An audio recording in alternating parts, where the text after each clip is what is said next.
Wayfarers Rest, short story, The Enchanted Forest. The forest beyond Alder Bend had a way of deciding things before people did.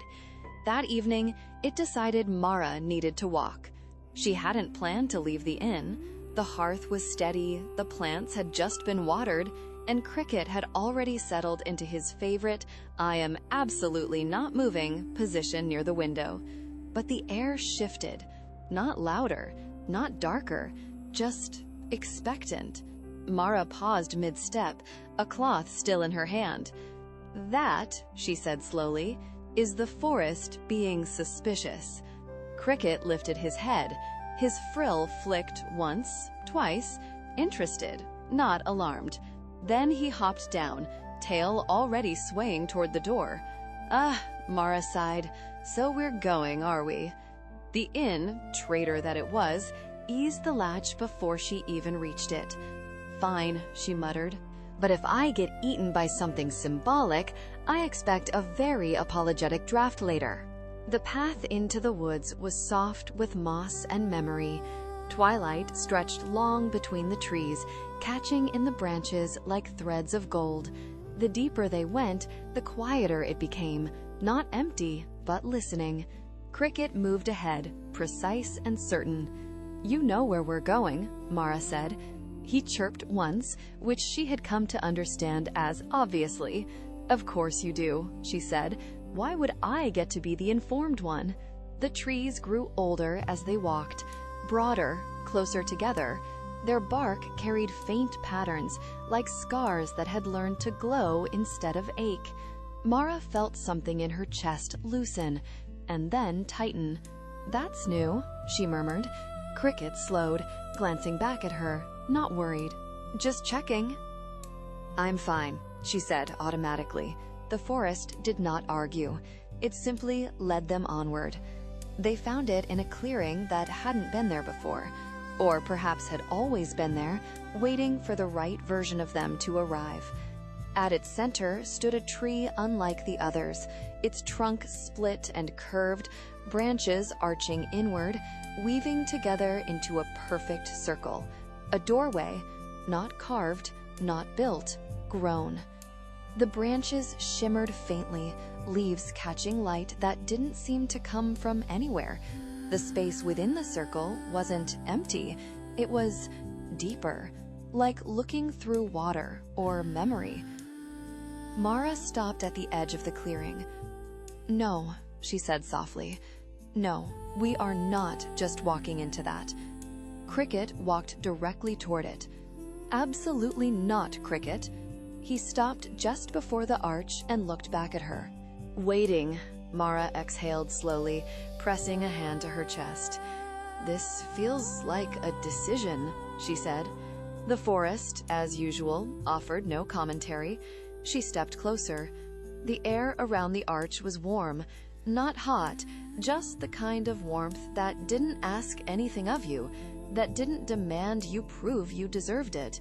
Her shoulders dropped without permission. "That's rude," she said faintly. "I had those up for a reason." Cricket made a soft humming sound. Agreement, or encouragement, or both. Mara looked at the space within the circle.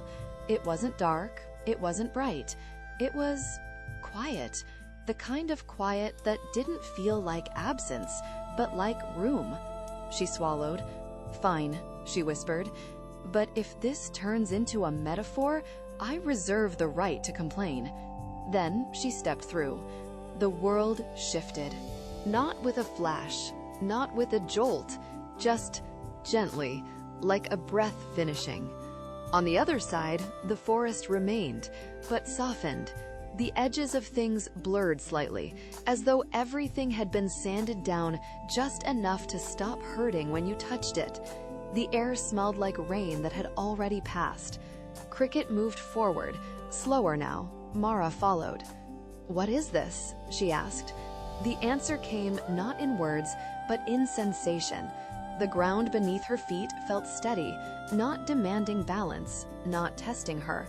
Her thoughts, usually sharp, quick, crowded, moved differently here. Quieter. Not gone, just less urgent. "That's not normal," she said, almost accusingly. Cricket sat down and looked at her, waiting again. "Oh," she said. "Oh no." She pressed her hands to her face, then dragged them down slowly. "This is one of those places," she said, "isn't it? The kind that didn't fix you, but didn't let you pretend either." The air shifted, just slightly, an invitation, or a suggestion. Mara let out a long breath. "Fine," she said again, softer this time. She sat right there in the strange, gentle clearing beyond the world. Cricket curled beside her, tail wrapping lightly against her wrist. "Okay," she said, staring at nothing in particular. "If this is a healing place, it's doing a terrible job so far." Nothing happened. No light, no voice, no sudden understanding, just stillness. Mara frowned, then sighed. Then, reluctantly, she breathed in. Slow. The air filled her chest without resistance. She held it, not because she had to, but because she could. Then she exhaled, longer. Something in her ribs shifted. Not breaking, unhooking. She tried again. Inhale, hold, exhale. The thoughts didn't disappear, but they stepped back, like a crowd making space for someone to pass through. Her shoulders dropped further, her jaw unclenched. "That's," she whispered. Cricket hummed softly, the sound vibrating through the ground, through her hand, through her chest, matching her breath. In, hold, out, again. Mara closed her eyes.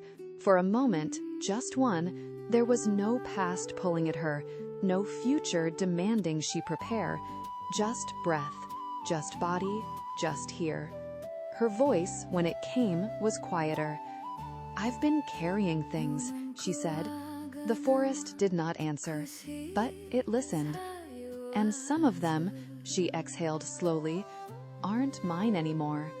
The words didn't echo. They settled, like seeds. Cricket nudged her hand. "Stay." So she did, for a few breaths, for a few moments, for as long as it took for her body to remember what it felt like not to be braced for impact. When she opened her eyes again, the clearing hadn't changed, but she had. Not dramatically, not permanently, just enough. She stood slowly. "That," she said, voice steadier, "was extremely inconvenient." Cricket chirped, amused. "Don't start," she warned, but there was no heat in it. They turned back toward the arch. The branches waited, patient as ever. Mara paused at the threshold, then placed a hand lightly against the wood. "Thank you," she said.